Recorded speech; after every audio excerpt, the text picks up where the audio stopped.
this property runs this community. A lot of people from this community work here. They're proud of this. This has got a lot of history here. And then when you think about the beauty with the hills, the mountains, the trees, the water. One thing about this place is one of the words he kept saying, family. It's a place that when my family, everyone comes, they treat you like family. They treat you like you're one of their own. And it's, obviously when you look at the place, you look at the rooms, everything, it's like taking a step back in time. And I think that's an absolutely amazing place to be able to put your phone down and slow everything down. I mean, the world these days is so fast. Everything has to get done so quickly. And every time I've come here with my family at Greenbrier, it's like everything stops and it's slow motion. You actually get to enjoy life, enjoy your time with family. Just this place feels like I'm a kid again. You get out here and you see nature, you see the trails, you see going on a hike. I grew up in Fresno. We go up to the mountains every once in a while, and that's just kind of what it feels like a little bit. And obviously, it's more forested here and whatnot, but the 58, I don't know how to explain it. Just kind of semi-blacked out, you can kind of say. It was one of those moments where the last 4 holes, I was obviously trying to win a tournament, but it started to rain, and I just kept focusing on my game. I didn't get outside of this bubble that I created with myself, and I just wanted to focus on hitting the next best shot. And I think that's what really pushed me on to focusing on obviously winning the tournament, but to shoot in the 50s and then ultimately make the 40-foot on the last hole for 58. That was just the cherry on top. And what a special moment, a special place in my heart forever, and probably one of the most special moments of my entire life.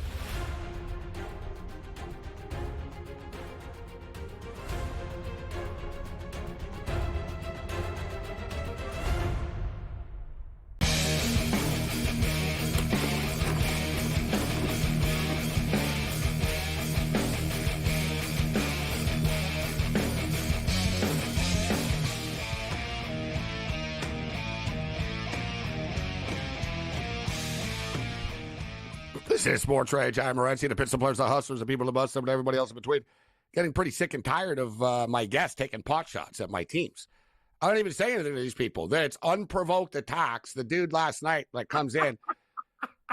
I go, okay, there was a Chief. We were talking about the Chiefs, and then there was a Bills crack, and then there was another Bills crack, and then there was once you get to Fordham, you're like a comedian on stage, bro. You got to move on. Yeah, it's not funny anymore. You got to move on to the next topic. He was like Sean Higgs game, but more Bills hate. He just came in trying to grind your gears. Well, Sean's more of a troll type, at least. Sean doesn't really believe these things. Although I know you should see him. I saw him tweeting the other day about how Babe Ruth sucked. He's like Shohei Ohtani. Because people are like, Shohei Ohtani's the greatest as Babe Ruth, and he's like, neither of them are good. They're both overrated. Like this guy. It's amazing. Remember, his best line, though, was about the memorabilia. He goes, I don't care about Joe DiMaggio or Mickey Mantle. I was like, and then I got mad. I was like, this guy, man. Higgs. All right, so now Davis Alexander's hurt. I tell you, one quarterback after another gets hurt in this league. Who's their fourth stringer? I don't know, dude. Actually, no, they go back to Buddy. No. You know what? I actually do know. I was gonna say I don't know. They've had 10 quarterbacks, but Cody Fajardo is in uniform, Cam. But remember, they signed Dominic Davis back the other day. Last week. Yeah, former Red Black, and God, that guy's played. But I don't know. I'm saying, I don't know though. I know Davis was signed, but I don't know. Will Fajardo come in now? I don't think so. Fajardo's warming up right now. Yes, he is. Unbelievable. You know what? This is great. I'm just telling you. They might just tell Fajardo, Cam, to hand it off, actually, though. Yes. They might just say, bro, don't do anything. Just hand it off. Because he's in uniform. He's obviously, he's capable, but they clearly didn't want him to play. That's the whole thing. They didn't want Fajardo to play. But it might be one of these deals now where they're on the sidelines and that competitive edge goes, Cam, and they're like, no, we're not putting Davis in. Hey, Cody, are you good to go? Get in there. Wow. You know what I mean? Harris was down there trying to help. They understand the quarterbacks in this league are going down like flies. Everybody, these quarterbacks got each other's back. This is nuts how many quarterbacks have been beat Montreal, it was third down, so they didn't have to worry about it. Look at the Alouette kicker. The guy's doing a flex. He just kicked a 17-yard field goal, bro. The guy looks like he's an eating contest. Look at this guy. I was going to say, not a good look, bro. I was going to say the same thing when he kicked the ball off to start the game. No I'm like, offense, come on, bro. Malto. You, Like, you I'm have a gonna little say for you, bro. pride for your job, bro. Come on, man. It looks like he It's just not, threw for back people like don't this. know, the kicker's like a short, fat guy, man, and he trash talks. He just kicked a kick and he went like this and pointed at the riders. He's like, it's like, guy's bro, pants barely you're the stay on. Pillsbury Doughboy role. Like you said, Cam, like you could tell like the belt's all tight and his belly's sticking out over his like belt. It's like, bro, like you're lucky you're on the team, man. I had Maltos for Pizza Hut. Like, you know, the guy looks like he like just plows like dough. That I guy's saw huge. earlier one of the Rider players was chirping him pretty good after. Like Good. when he missed, he was in his face. I just love it. The guy's huge. He's so like plump kicker. Montreal's always been that way. The Alouettes always have talked over the years. But another kicker talks. All right, so we're up to 17-13 right now. I told you guys I jumped in on the over. What was it? Was it 40.5 I got? Was it 41.5? It got as low as 38.5, I think. I'm not sure what number you got. That's as low as I saw it. I got What's the closing total? Let me see here. you know what? I don't think I got the bet in for whatever reason. The closing total was 49.5. Yeah, isn't it funny? So, and what's the live line? 42.5? 42, on the teaser, you lose by the hook. No, there's 42.5 right now. I don't understand this. Like I was about to say I would swear on a Bible, the gambler's Bible, that I got a bet in at over 41.5 already. And I'm looking at my updated bets. I don't see it. And I'm about to bet it again, Cam. No, and I look, it's not on my computer screen, but it's on my phone. So I don't know. Whatever. I did get the damn bets. I'm not an idiot. Oh, I am an idiot, actually, but I did get the bets. I put in the golf bet, and I'm like counting the money already. Went out and spent the money. Wasn't there. It's one of those times you got to double check everything nowadays. Yeah, with the way the the worst. screens are and stuff. Oh, I snapped. It was a lot of money. It happened to me once during the Olympics. I watched a water polo game, Cam, for like an hour, and after I saw I didn't get the bet in, I was like, I just sat here watching this stupid water polo game, and I didn't have any money on it. like I was getting mad. I was like, I didn't get the bet in. Like I didn't get the bet in. And I actually would have lost, and I didn't, and I was still mad at myself. I was like, dude, you can't be sitting around like watching games, like thinking, remember my USA 39.5? I was like, man, I was looking at my account. I'm like, France, China, Canada. I'm like, where's the U.S.? I'm scrolling. I'm like, where's the U.S.? Where's the U.S.? It happens. It's been happening my a lot count more right now recently. is very thin, though, right now, all things considering, like compared to Olympic standard. How many current bets do you think I have open? And I bet futures, too. I'm going to say you got about 18. It's a pretty good, accurate guess. I got 15 only. Wow, what a guess. What do you think I got? But not as much money as you, but I got things going on in golf. 38. Good guess, 40. Right on the number. Pretty close. I was going to say, I said 38. I was going to say 42. So either way, I would have been off by 2. Me and you, like, think about it. We covered the spread on both accounts, off by 2 and 3 on like bets. Like, yeah, but I should note to be though, like if this is Gamblers Anonymous with us, that's at one account that you have. Yeah,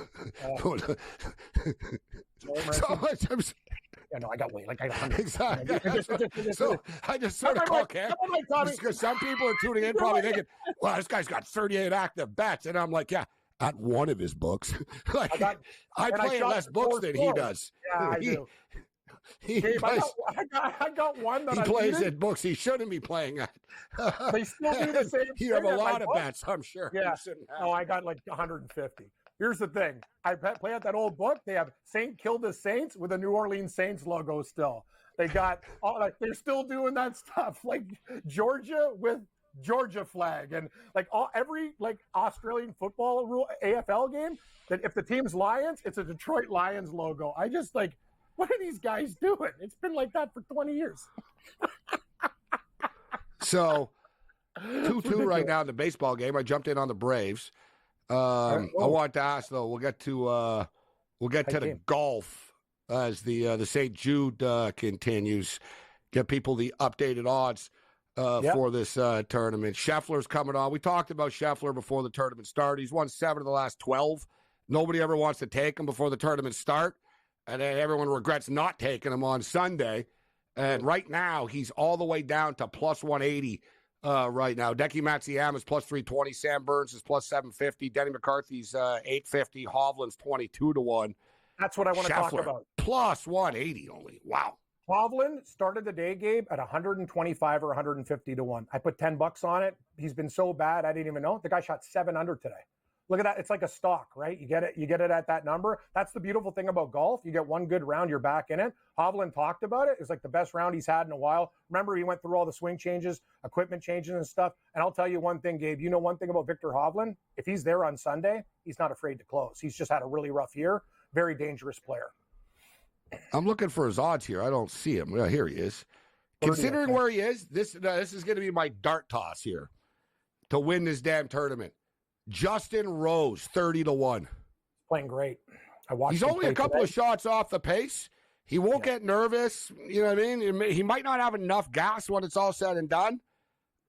But he could be in the mix here, Cam. But let's just be real. Scheffler's going to win the tournament. He's going to win. Scheffler's going to win. Yeah, and we missed that. He's going to win. Why did I just get him at 3 to 1 instead of plus 180? Plus 180 right now. And then even me now, I won't do it. And then Sunday morning, I'll wake up, Cam, and I'm see Scheffler minus 180. Like, he's going to win. He's won 7 of the last 12 tournaments he's been in, guys. It's true. Watch out for Billy Horschel. He's playing great golf, too. I like your Justin Rose call. Horschel shot a 65 today. He went from like 40th to T7. He's there. Bad drop by the riders there. Yeah. Pain.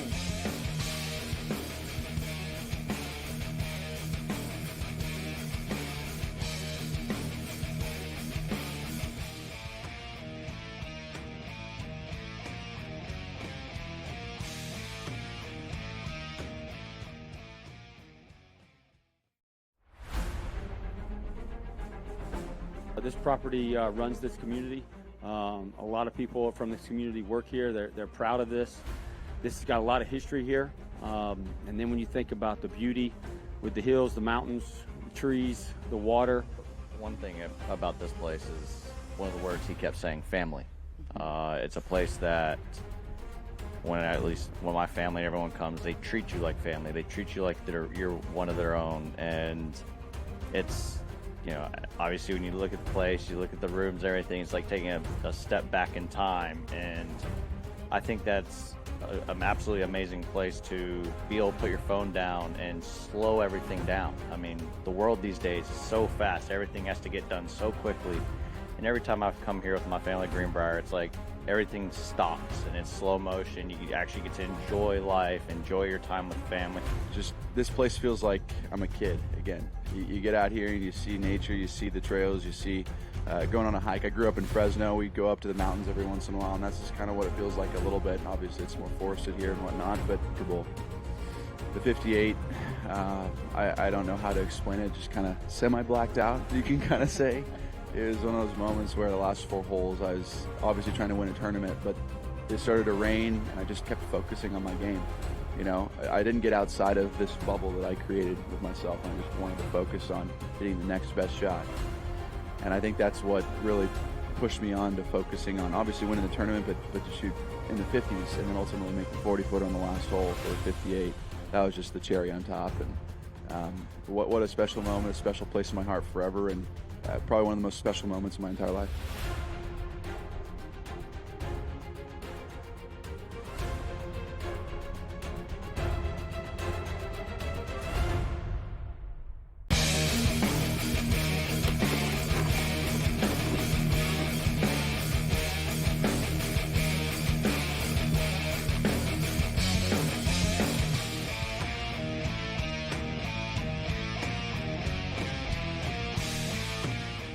Well, good job, Lawfer the Coffer. Chokes again.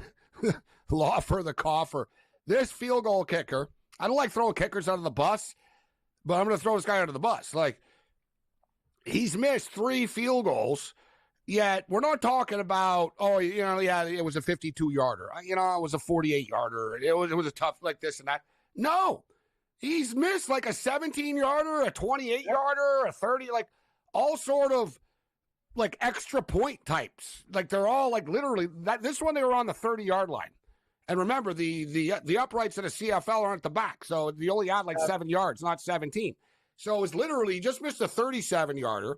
He missed like a 24-yarder before, and this one was just returned for a touchdown. Because it's the thing, if you're going to miss a damn kick in the CFL, you can return it. And you have a bunch of fat offensive linemen out there on the field. It's not ideal. And you got a couple of wide receivers that are fast, but they're not used to tackling. And if you get past them, you're gone. And it's exactly what happened. The guy in the Montreal Alouettes sort of slow. It was a nice return. You see, he slowly baited everybody, and he did the old pop through the hole. He cut through another hole. Great. A nice camera work they had on that, actually. But hey, we told everybody, bet over 41.5 in-game. And let's check in right now, the in-game total right now. Make judgment that is like just 44.5 right now. That guy's not like, I'm the coach of this team. They're at home. He's costing them the game single-handedly. They could be up so much without this guy. Like this is his fault. And but the thing I don't is, need to say that stuff. He sucks. Bane. Bane. Yeah, Bane dropped that ball. We give the power back to the people. The people. Bane. I like Bane and Batman. Misunderstood, man. One of my favorite. I love that scene when the stadium and the field in Pittsburgh blows up and Hines Ward returns the kick for the touchdown. But great return here. This is like great return by the dude on the Montreal Alouettes. There. Who's he remind you of, Gabe? It's the same thing. Like in the CFL, these little guys, like Gizmo Williams back in the day, Grant for the Argos, all these little burners, man. They're real smart. That guy, what a great move. You said it right on the opening. He made his little cut, found a hole. He gone. Hey, Lothar, you stink. You're the worst kicker in the league. I kicked a longer field goal in high school, and I'm not talking about Al Bundy stories. It's fact, Jack. This guy sucks. They just locked it. I said, the total's 44.5, but it's frozen. And I kind of think it would be a little bit of a mistake at 44.5 right now. I've already got over 41. I got over 49.5. I got over 41.5. But there's 11 minutes and 11 seconds left in this game right now. And it's 21-17. We're at 38. And you're telling me their computer is off. That's why they're locking it up. It's just been bumped up to 45.5 right now. As soon as this unleashes, I'm going to jump in on this. Let the circus begin. This, the C in the CFL stands for crazy, and we're about to get crazy here. I think Rob Vino's ready to step up and join us. And Rob, it's you and I have been doing this a while, talking about the Saskatchewan Roughriders in these second halves. And the total right now is 45.5. So they're at 38 right now. And it's 45.5. So in other words, 8 points gets us there. And there's 11 minutes left. I'm already in quite a bit on this, on the over 41.5, but let's just keep riding it here. Welcome to Riderville. Yeah, let's keep riding it. Didn't mean to do it. Welcome to ride. Yeah, welcome to. Yeah, I'm not. The Rough Riders right now are plus 160 on the money line. That's not a bad play either. I'm taking both. I'm taking the points and the money line. Everything you say is done again.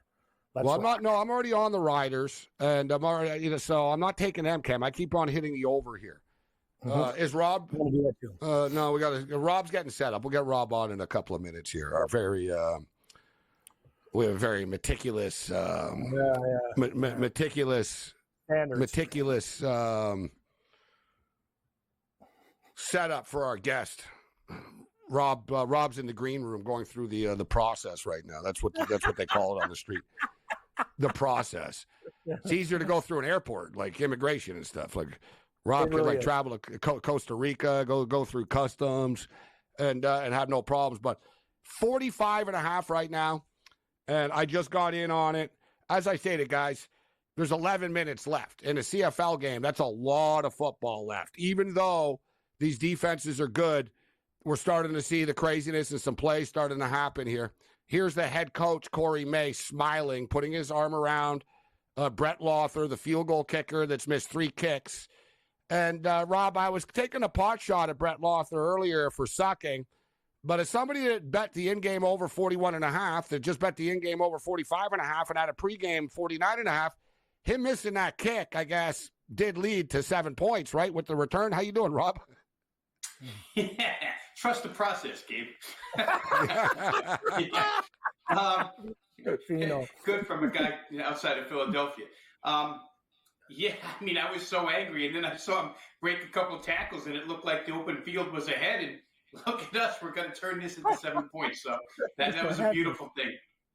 You know, like I said earlier, it's one thing. I'll defend a kicker. You miss a 52-yarder. You miss a tough kick. But come on, man. He's missing chip shots, Rob, and every point counts in the CFL. I mean, he's missed 3 kicks. The original 6 points upset me because it was a slower start, and I didn't come into this loving the over. I had a little trepidation due to the fact that Trevor Harris was coming back. Hasn't played a little while. They're both very good defenses. Tyson Philpott out for the Alouettes, Rob, tonight. Their star wide receiver. Got a backup quarterback. But with all that being stated, I still couldn't bet the under, and I thought there'd be some points. How do you think this plays out in the final 10 minutes? I'm hoping it plays out that way, Gabe. I actually sat through about the first 6 minutes. It was 1-0, and then jumped in over it, come down to, I don't know, 44.5 or something. I said, I can't wait any longer. So I did get involved. Nothing in the second quarter. I'm like, what? Yeah. I can't sit on it till the second quarter, Cam. I only have so much patience before I have to press the button and go. But I'm in there with you, pal. Hopefully we can get a couple more scores here and get this thing up and over. 21-17, 9 minutes left. Saskatchewan had the ball on the Montreal 48-yard line right now. Dude, let's get this in. Touchdown. Money line. Touchdown, extra point, 24-17. Montreal ties the game, 24-24. Game goes over the numbers. Well, there you go. Let's rock.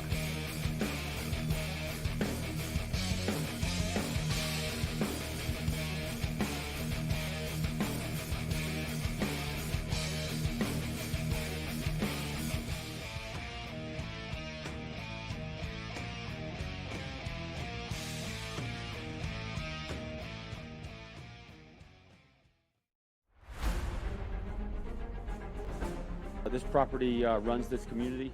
A lot of people from this community work here. They're proud of this. This has got a lot of history here. And then when you think about the beauty with the hills, the mountains, the trees, the water. One thing about this place is one of the words he kept saying, family.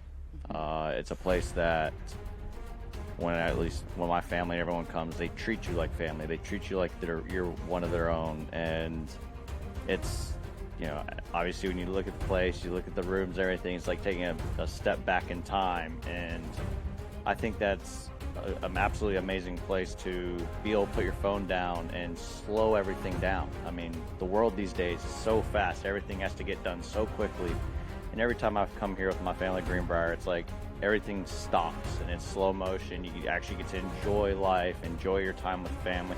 Just this place feels like I'm a kid again. You get out here and you see nature, you see the trails, you see going on a hike. I grew up in Fresno. We'd go up to the mountains every once in a while, and that's just kind of what it feels like a little bit. Obviously, it's more forested here and whatnot, but the 58, I don't know how to explain it. Just kind of semi-blacked out, you can kind of say. It was one of those moments where the last 4 holes, I was obviously trying to win a tournament, but it started to rain, and I just kept focusing on my game. You know, I didn't get outside of this bubble that I created with myself. I just wanted to focus on hitting the next best shot.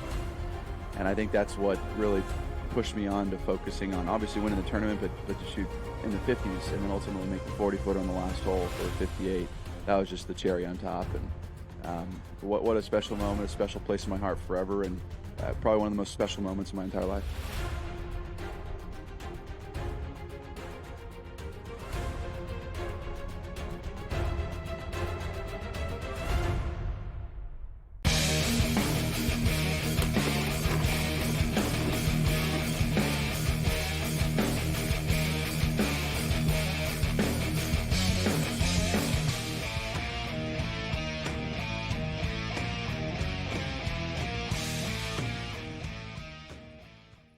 Touchdown, the Rough Riders. Welcome to Riderville. As I told you, over 40, as we told you, over 41 and a half, baby. Can't click it for you. You tune in. I give you I can't click it for you. So over 41 and a half. And we just took the over 45 and a half as well, as we said. And we're at 45 now with 7 minutes left in this football game. And Rob, that pregame. So you're looking good. What did you get it, Rob? You got a winner now over 44.5. Was that your number? Yes. Yep. That's good enough. That does the job. I need another one. I got 49.5. Right, well, but we can get one more. I've got the teaser to the. I've got the teaser with the Riders to the over. The classic 3 picks. We've given them every game, all season long. We came into tonight with a 72-53 record. I've been stuck. And it's good, but I've been stuck at that like 20 games over 500 mark for like 3 weeks. I'm trying to like break out with one of these. Like last night I went 2-1. If we can just sort of get this going, but let's get into tomorrow night's game, guys. So we got the Powell. Bo Levi is out. I don't agree with the move. And get this, guys. They're benching James Butler in Hamilton now. They're running back. He's their best player. Why? What did he do wrong? Nothing. You just paid him like $500,000 a year to come in. I talked about it earlier in the week, Rob. I'm not a fan of Milanovic, their coach. He's very Josh McDaniels-like. He's won some titles. He was always the assistant. He was in the NCAA, so he thinks he's smarter than everybody. And he's like one of those, I'm the smartest guy in the room, guys. And you see, Rob, like week by week, Hamilton get worse almost. Like he's just picking this thing apart like a carcass, yet he's going after the players they brought in. Like you watch this team. Bo Levi Mitchell ain't perfect, but he's better than the Taylor Powell kid is, let me tell you. And now benching the running back, Butler, but Edmonton's got Bethel Thompson back, unfortunately, Rob. What a challenge tomorrow. Handicap, bro. What do you think? Yeah, when Trey Ford got hurt last week, Gabe, it was like, oh, my God, really? When you're trying to get overs and you have this guy, you want that guy in the field. So, and Bethel Thompson, to his credit, listen, he didn't play that bad last week. We'll see if maybe getting benched is an awakening for him. Obviously, I'd rather have Ford, but maybe he can do the job here. Where Hamilton is concerned, we've talked about it a little bit, Gabe. Bo Levi Mitchell, to me, kind of like Jake Meyer over there in Calgary. To me, just good enough to get you from the 15 to the 15. It's somewhere along the line. He just has made stupid mistakes all season long. And I guess that pick that he drew on the first series last week. You're saying they're Andy Dalton. They're Andy Dalton. Hey, much, right? That's disrespectful to Andy that's what I Dalton. think. That's what I always think. No, I always said that. Andy Dalton would take the ball to the 5-yard line and whatever. Remember my line years ago about Andy Dalton? I said, I'm sure he's a nice kid, but when he was a kid, his parents sent him to go pick up some milk at the store. Rob, and I told a story about Andy Dalton successfully crossed the train tracks through the bad neighborhood, got back home, and then dropped the milk on his own doorstep. That's you know what I mean? I don't like that at all, Morency. Ginger stick like being ginger. fair. Dalton's had a great collegiate and pro career. He was very good. I like Andy Dalton. Come on, he's got some good. I love things. Andy Dalton too. I've bet on him way too much in my life. Oh, he's not bad against the spread. I'll tell you, right, so, now at TCU, he was tremendous at TCU. I'll say that much for the Red Rocket, Andy Dalton. With where Levi Mitchell is concerned, if yards counted for points, it would be great, but they don't. Yeah. And it's not just him; it's that team, right? Because that team will come down and they'll get 3 first downs in a row, and then they'll get a stupid penalty. Something always sets that offense back. It drives me crazy. Yet they still come through with points, and they always give up points. So there's still a good overplay. We'll see. Powell 30 for 38 last week. Maybe it's recent bias that leads to this decision. No, I don't hate Powell. I don't hate Powell. I'm just stating I think they're a fade football team. I'm going to take Edmonton and the over tomorrow. That's my opinion. Cam, what's your picks for tomorrow? Edmonton and the over for me. I like the over, and I lean Edmonton as well. Powell did play okay, but this Hamilton team's a train wreck, and I'll take a shot with the Elks. They're playing better football on all sides of the ball right now. Also a revenge spot. Let's remember, Hamilton was beating them by like 30 and 40, and the Elks came back when Trey Ford got in the game. Touchdown, which they played the whole damn game. I'm on the Elks and the over. The entire organization of Edmonton, all the players are fired up right now. And Bethel Thompson will feed off of that. Like, everyone's just sort of playing a little bit better. And listen, with Calgary losing last night, Edmonton can make the playoffs. It's a long season in the CFL, Rob. 18 games. Six teams have to make the playoffs. You know what I mean? They're not done. This is a big game for them tomorrow night. Let's go Elks. And you're going to keep the name. Yeah.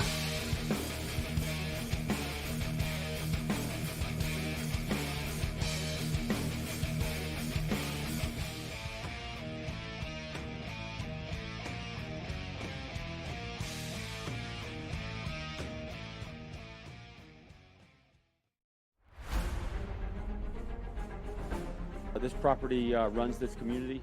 A lot of people from this community work here. They're proud of this. This has got a lot of history here. And then when you think about the beauty with the hills, the mountains, the trees, the water. One thing about this place is one of the words he kept saying, family. It's a place that when my family, everyone comes, they treat you like family. They treat you like you're one of their own. And it's, obviously when you look at the place, you look at the rooms, everything, it's like taking a step back in time. And I think that's an absolutely amazing place to be able to put your phone down and slow everything down. I mean, the world these days is so fast. Everything has to get done so quickly. And every time I've come here with my family at Greenbrier, it's like everything stops and it's slow motion. You actually get to enjoy life, enjoy your time with family. Just this place feels like I'm a kid again. You get out here and you see nature, you see the trails, you see going on a hike. I grew up in Fresno. We go up to the mountains every once in a while, and that's just kind of what it feels like a little bit. And obviously it's more forested here and whatnot, but the 58, I don't know how to explain it, just kind of semi-blacked out, you can kind of say. It was one of those moments where the last 4 holes, I was obviously trying to win a tournament, but it started to rain, and I just kept focusing on my game. I didn't get outside of this bubble that I created with myself. I just wanted to focus on hitting the next best shot. And I think that's what really pushed me on to focusing on obviously winning the tournament, but to shoot in the 50s and then ultimately make the 40-foot on the last hole for 58. That was just the cherry on top. And what a special moment, a special place in my heart forever, and probably one of the most special moments of my entire life.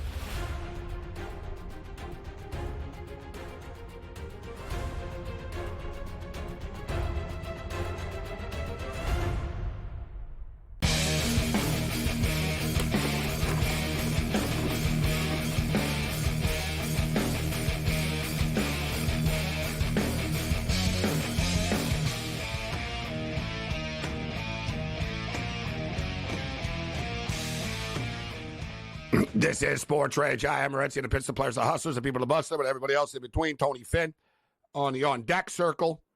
Right now, we're just going to wrap up with Rob Vino. So, Rob, what's your take for tomorrow? I was saying Edmonton in the over.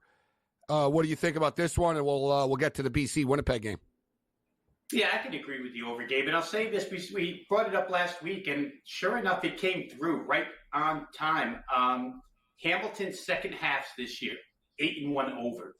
Not just 8-1 over the total in the second half, but those second halves are averaging 31.2 points per game. Last week they got 32, I think, or 31 in the second half to push that game over the total. So again, if you want to sit back and just play second half like we did with Saskatchewan last year, seems like Hamilton's that team this year.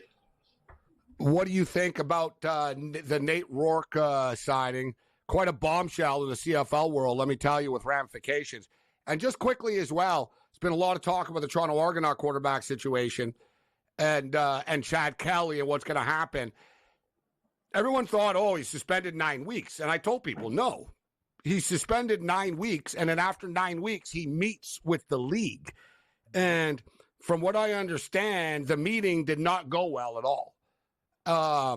It's one of these, they want him to basically admit stuff, and he's not doing it. And now he's talking about, like, it got confrontational with the PA and stuff. They think it's excessive. I wouldn't be counting on him coming back, like, anytime soon. Just quickly with that. And quickly, as far as Hamilton, my boy Vernon Adams, I'm showing some love for him here. He's, you want a quarterback in Hamilton, guys? Vernon Adams next year. Hamilton Tiger Cats. Put some credibility to your program. But Nate Rourke is back with the BC Lions. He didn't miss a beat, Rob. He came back Wednesday practice. He landed in BC on Tuesday night. Wednesday practice, 14 of 15. And the one miss was like a drop. They were like, wow. He remembered the playbook. Boom. Same coaches, same OC, same everything. Welcome back. And just lit it up. A lot of excitement, Rob. They're talking 40,000 people at this game potentially right now. Big game against the Bombers, and there's been some big line movement. And I've been telling people all week, the closer we get to this game, the bigger favorite BC is going to be, and it's up to 2.5 right now. Yeah, big push, right? Gave 5.5 points in the side, and then 4.5 points on the total from 46.5 all the way to 51. Nathan Rourke shouldn't miss a beat, right? He's been playing football for he'd been to off-season mini camps, and then he was in camp, so he's been playing. It's not like we're taking a guy off the street, so it would be just a matter of time before he could learn the BC offense quickly. And they might dumb it down just a little bit so that it's more elementary, but he can execute. For me, it's just timing. For me, it's just timing, because he'll know the plays. Yeah, right. He'll be like, okay, I remember you. Yeah, but he's, he doesn't have a tight thing with McKinnis, and like Vernon did, just sort of the little intricacies. But he knows the plays, though. That's what he said in the interview. He goes, I feel very confident. Everybody's smooth. It's about the timing right now and just getting back into the group. The CFL game. And he said getting used to the lines again. Those big throws across the field. That's the difference. And he'll be fine, Gabe. You know that. The guy's a pro. I'll be at the game, Rob. So what do you think of it? Well, with Adams a couple of weeks ago, guys, Winnipeg absolutely defensively destroyed this team, right? We talked about how bad of a performance it was out of BC. Is Nathan Rourke going to take that performance and turn it basically upside down to cover a number and get this thing over the total? You know what? I'm kind of at a crossroads here. I think Winnipeg's playing great football now, and they had a week off. And there's a revenge factor on the BC side, of course. They were embarrassed by that performance. And I just don't know the size or the significance of the difference that Nathan Rourke is going to make to change that final score from what it was. And you're talking about that's got to be, 22-0 or 25-0? So it's got to be like a 28-point turnaround in this game with Nathan Rourke at quarterback. Come on, you don't remember the BC getting their impressive 4 first downs in that game, Rob? Yeah, first downs. No, but Vernon Adams did get hurt in that game. I think it was mid-second quarter-ish. He got knocked out. He got knocked out of that one, but it was a humiliating rock-bottom performance. And one thing I can tell you firsthand, the Winnipeg Blue Bombers have owned the BC Lions in this little rivalry they've got going on. The last 2 years, it's like the Bills and Chiefs type thing.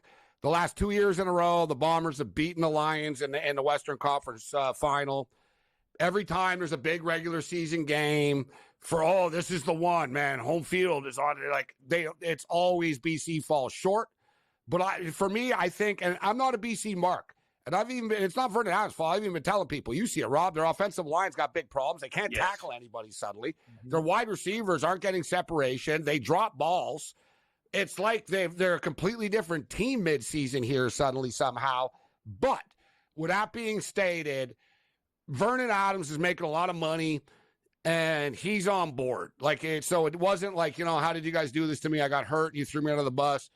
They're like, listen, we need 2 quarterbacks to win this Grey Cup.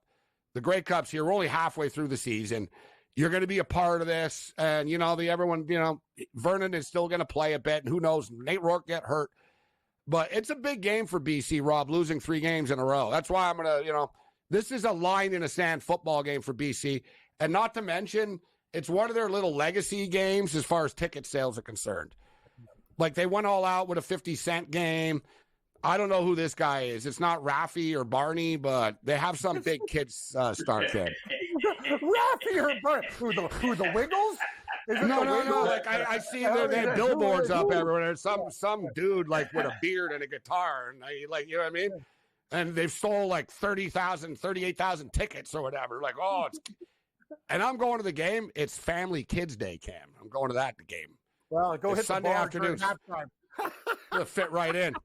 Yeah. Oh, I'm going to sit in the end zone with the drunks. I won't be with the kids. I'm going to find out who's playing here at this Kids Day. I'm going to find out here. It's hilarious. Hey, so Rob, what do you think of NFL preseason tomorrow before we get you out of here? These unders continue to cash once again last night. Yeah, I got a couple of lights where the overs are concerned, Gabe. Though Arizona, Indianapolis to me at 36 is way too low. Indianapolis, for anybody who watched them last week, and we're betting on backups, right? Because not a lot of the starters are going to get action here. Yeah, Steichen announced no starters will play. I just want to throw that out there as far as that game. Steichen announced that. And where that defense was concerned against Denver last week, Gabe, I mean, that defensive front got steamrolled, the backups, and the announcers were the Indy hometown announcers. And they complained and griped the whole second half about how they need help behind their starting unit. I think Arizona probably scores their share. Indianapolis really didn't have problems scoring on Denver up and down the field. So 36 to me looked low. I think that the Dallas Raiders game probably makes it over. You got that quarterback controversy, which should produce points. The Minshew, Aiden McConnell deal, that should be good. And Dallas, for what it's worth, gained about 350 yards in that game last week. Should have probably scored more than 12. I'm glad you brought that game up because I read the Review Journal daily, the Las Vegas newspaper, and it's a hot ticket tomorrow.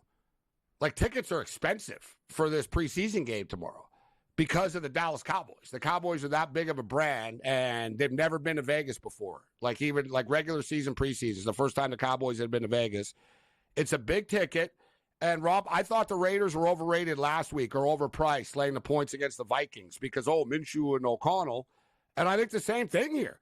I know the Cowboys historically have not been a preseason team, but I think the 6.5 is too high. And I think this is the game where there'll be some points as well. I'm betting unders a lot, Rob, but the other sort of over. I don't know what your take is. I thought the Commanders-Dolphins had some potential to have some points too. And it does.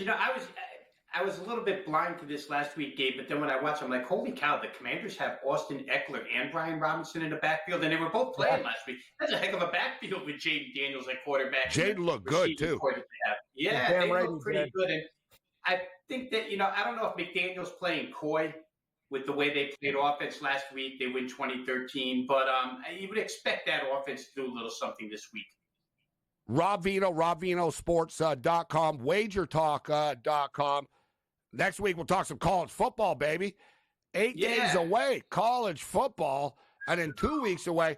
And I want to get to this to you. I'll plant this seed with you, Rob. Alabama, Western Kentucky, over 59. Come on. How do we not get there? 57.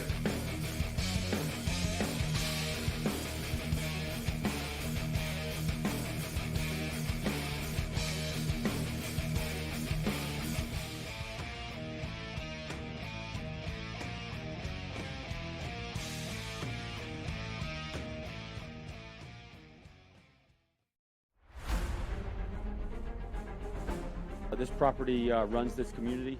A lot of people from this community work here. They're proud of this. This has got a lot of history here. And then when you think about the beauty with the hills, the mountains, the trees, the water. One thing about this place is one of the words he kept saying, family.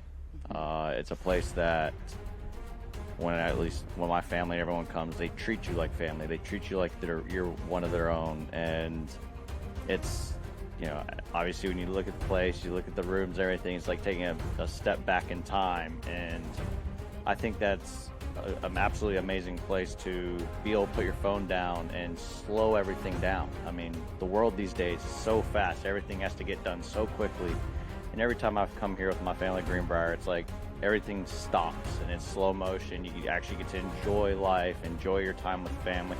Just this place feels like I'm a kid again. You get out here and you see nature, you see the trails, you see going on a hike. I grew up in Fresno. We go up to the mountains every once in a while, and that's just kind of what it feels like a little bit. And obviously, it's more forested here and whatnot, but the 58, I don't know how to explain it. Just kind of semi-blacked out, you can kind of say.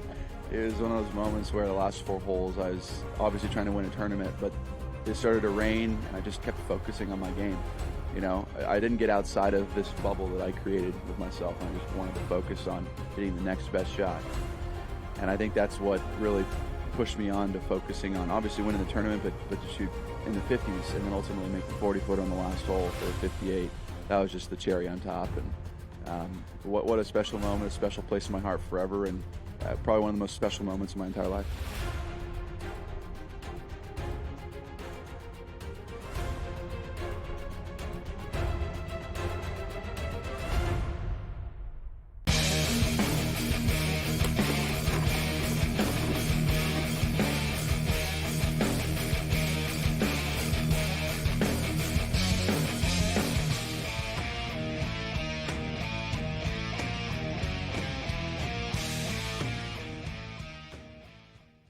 Let's do this thing. All right, I'm glad to see the guy on the Riders is getting up right now. I was scared. I thought it was like, oh boy. Like, I thought it was one of those, like, ambulance type things. Like the way it was a kickoff or it was a punt, whatever. It was a collision. And he just sort of went down and kind of like a dead guy. Like he fell back, boom, and didn't move. And it was like, oh boy. And it was, like all the players did the whole pray thing and everything. And like, but like, hey.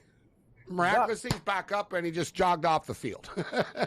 24-21, 2 minutes and 21 seconds left. We got a great game going on.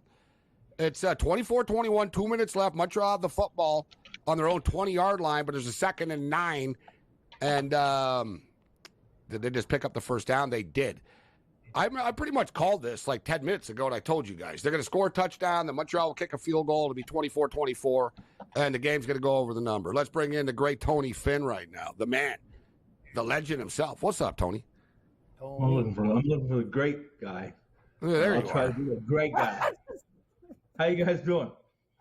Doing all right, Tony. Looking sharp tonight. Looking crisp. You all right? You do. Hey, you're like, what are you up? Get the steakhouse. I was going to wear a dark black jersey, Chicago Blackhawks jersey, but I didn't do it. No, you know what? I'm rocking my BC Lion jersey I like that. tonight. Right. I feel a little unprofessional, but I wanted to show some love for them this weekend. But good to see you tonight, Tony. So we were just talking with Rob Vino. Have you thought about the Georgia Tech Florida State game at all next week? And have you started to take a look at the games after the week? I just threw out Alabama, Western Kentucky. Total's 59. Someone that bets a lot of college football overs, I know that total will be higher by the time August 30th comes around. Alabama with DeBoer and company at Milroe, dude, they're going to hang like 48 on these guys on Western Kentucky. And I think Western Kentucky's going to get their 14, 17 or whatever. I think the game goes over. But what do you think about Florida State, Georgia Tech, and some of these college football games right now? Well, the Georgia Tech Florida State game, you're either in the Florida State room and you're backing them. You think they're going to be one of the best, obviously in the ACC, maybe one of the best teams overall. Or you think they're going to blow up. You're right. They're totally polarizing team. You're right. yeah, right. I always thought. I'm a glass half full guy. I think they're going to be good again, Tony. Not bad again. Well, I don't listen. I can make an argument for I and Cam. We can sit here and make arguments for both sides. I'm quite certain of that. That they're going to be great. They're not going to be very good. This is why they're going to be good. Listen, I'm on the over season win totals for Georgia Tech. I think this team's being undervalued. I think they're going to have a couple upsets during league play. A mediocre, pedestrian ACC, in my opinion, outside maybe Florida State. Clemson's getting an awful lot of love too, guys, and I'm not buying it. I don't buy it. So I am. I'm selling that love. I like Clemson. Okay.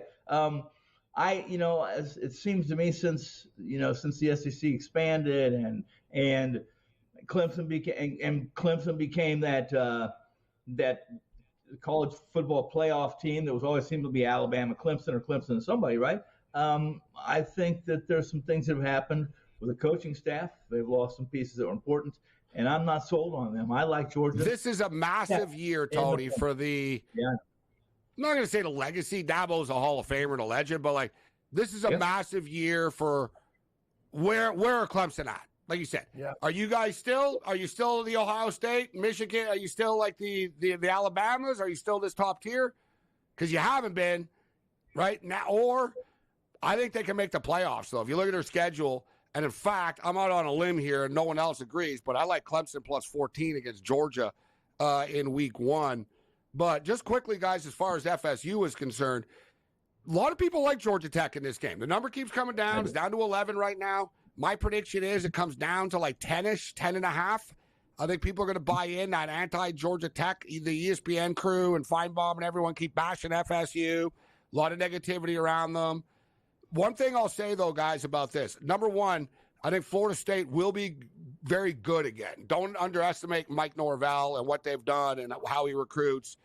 You bring in DJU, a quarterback. I think this thing's going to be good. They're going to have a nasty defense. But let me just throw this out here.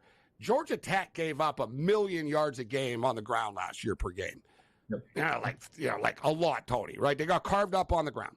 But something about Georgia Tech is these guys, Haynes King can play. They got that quarterback from A&M. Dude, they put points up on the board last year quietly as the season went on. A&M are going to Georgia Tech traded points with a lot of teams last year. Texas A&M get these high-scoring, teams. You don't think they can put points up on the board, but can. I think the over 56.5 here with Florida State and Georgia Tech is actually going to get there. We just brought it up. 65 degrees and sunny in Dublin, Ireland next week. No weather will not be a factor. Wind won't be a factor. And I fraudulently slipped in Texas A&M because they got Notre Dame on that the second Saturday as well. What are you leaning there, Tony, right now? Notre Dame and A&M. at College A&M. Station to start the season. I like A&M in this game. I like A&M not to win this game. I think Notre Dame has to be exceptional, and I think A&M has to be accident, error prone, commit 3 or 4 turnovers to lose this game. I'm big. I think we talked a little bit about it last week. I'm big on Notre Dame's under total regular season wins this season as well. At Georgia Tech, I like Georgia Tech in your points and the over too. I think we're all on the same page there. I'm not sure we're on the same page for Florida State, but there's been some money come in on Georgia Tech. It's moved from 13.5 opener to 11.5, 11. You may go to 10.5 or 10, as you mentioned. And the total, it's up 2 points from the opener, 54.5. I'm a mark, Cam, because all off season I've been telling people Texas A&M going to beat Notre Dame in the season opener Saturday night at College Station. Yeah. And all it took for me to watch a clip of a Notre Dame Netflix series behind the scenes, like they have their own Hard Knocks. And after I was like, I don't know, man, these guys pretty fired up. I fell for it. It's like the UFC they look pretty good. They look pretty good. But all kidding aside, you know what my deal is? Yeah. Riley Leonard, the transfer from Duke, the quarterback. He hasn't been healthy in camp. He hasn't practiced That's at all. Right? It's one of these like Phillip Rivers. Oh, he's good enough. Don't worry about it. They're going to drop him in before. I don't know, man. First game is a Notre Dame Fighting Irish on a Saturday night in College Station, Texas. They're going to be like rabid pit bulls, A&M, that night. Frothing at the mouth with Mike Elko. Yeah.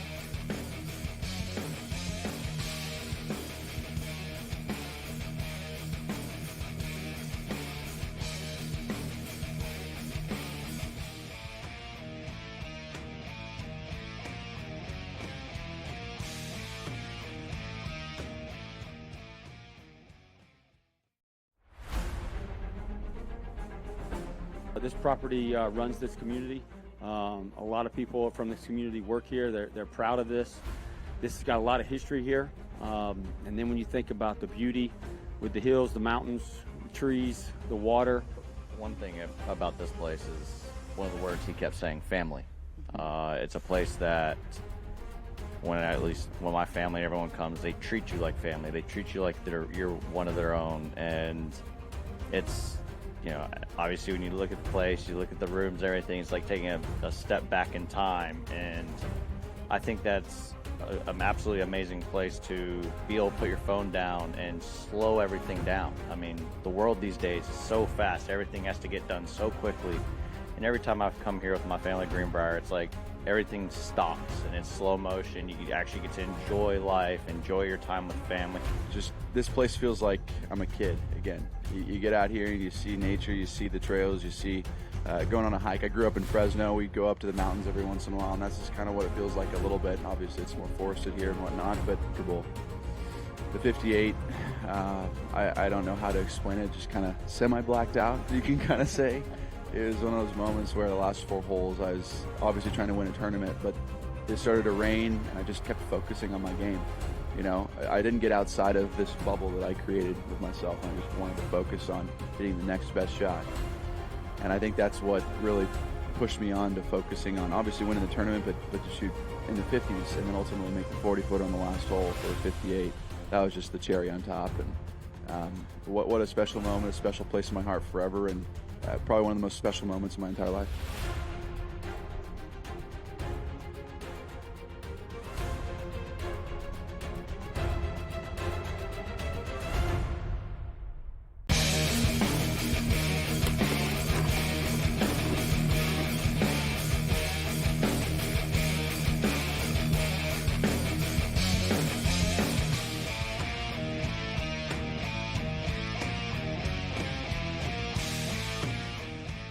This is SportsRage. I'm Morency. So that's an incomplete pass. No, wait. No, it's that's an no, it's no, gonna be, no. His arms were under it and he rolled, and the other guy in Saskatchewan got it. This might be a pick. It's going to be an interception. It's going to be an interception, but it's not. There's not going to be any return on it.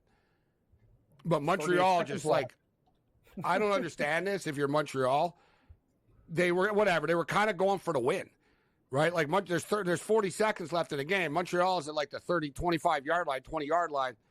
I don't know why they didn't say, you know what, let's just start throwing the ball, running the ball, and just kick the damn field goal. We'll go to overtime. A weird play, though. You know what, though? This is one of these you could call it a million ways. Man, like the CFL Command Center is going to have a real problem here because the ball definitely hit the ground, but was it under control? Wow. Pretty wild decision coming up here. Gabe, I think his arms were under the ball when he rolled, and the Saskatchewan guy picked it up. But you're right. The ball might have grazed the turf. This is going to be a very tough but before anyone, it's under someone's knee. Like the ball was like pressed down in the turf under someone's knee. It's a really bang play, man. Like I think it's going to be Saskatchewan football, though. I think it's going to be an interception, and I can't even describe this play. It's one of the weirdest. Oh no. Like I said, they just called it incomplete officially, the referee. Wow. As I stated, like it was so bang, but it was like a wide receiver to DB. It was a low pass, so the wide receiver tried to scoop it, except the DB sort of hit him at the same time, and both their knees kind of like pressed the ball so hard into the turf, and then the ball popped up, and the DB caught it, grabbed it, and actually ran it down the field after he fell on top of everyone. Like, it was a weird, crazy play. I got to tell you, though, one thing I'll say about this, Cam, is they didn't even go to the command center. Why are we just trusting Andre Proulx, the referee, on this? They must have told him in the headset. They must have told him in the headset, no. But Montreal, they're going to throw the ball here again. It's 2nd and 10. They're going for the win. Quarterback under duress, Davis Alexander, Portland State. Oh, he's running for it. Unbelievable. You got to be kidding me. Touchdown. Yeah. One of the most all-time epic runs, man. This kid is unbelievable. Tony, a Portland State Viking. There's his mother there. First time she's seen him live. His family's there. Dude, what? I was like, wait, is he going to get the first down? No, he get the first down. He just, Saskatchewan, stopped. And what a great run by this kid, man. He sort of froze 3 green jerseys. And look at this. 2 Rough Rider players smoked each other. And one guy just got beat. And he stayed in bounds literally by a bottle cap. Like, if you look at his feet on the turf, that's a touchdown. And now there's going to be an extra point coming up here. It'll make it 28-24. The Alouettes are potentially going to win their 17th game in the last 18 times. This team is unbelievable. But we hit the over. We're going to hit the teaser. I don't care. We go 2-1. We hit all the in-game overs. Tony, we got to get out of here. Win them all. The game ends 24-21. Everything hits. Every teaser to Saskatchewan, everything. Over, under, the works. I don't think it was, though. Like I said, the ball was in the turf. My only deal is I don't know why they didn't look at it longer. For such a complicated play, they made a pretty quick decision. Tony, you got a baseball pick or an NFL preseason pick for us tomorrow? Cowboys, Raiders tomorrow in your backyard. Yeah, I'm not in that room, but I will tell you I like Minnesota over. I'm showing about 39. I got it at 39. Is that what you guys are showing? Over. It's too bad. Listen, it's almost puts me in a little bit of a state of depression because I'm always upset when players are injured during preseason, especially guys that I like. J.J. McCarthy, his injury changes the preseason for this Minnesota team more than people realize. So I think you're going to have competition between the two fighting for the backup position. Obviously, Tyler Huntley and Thompson Robinson, but I like over in that game. And I'm also all over Jacksonville again, despite the fact that you're not going to see.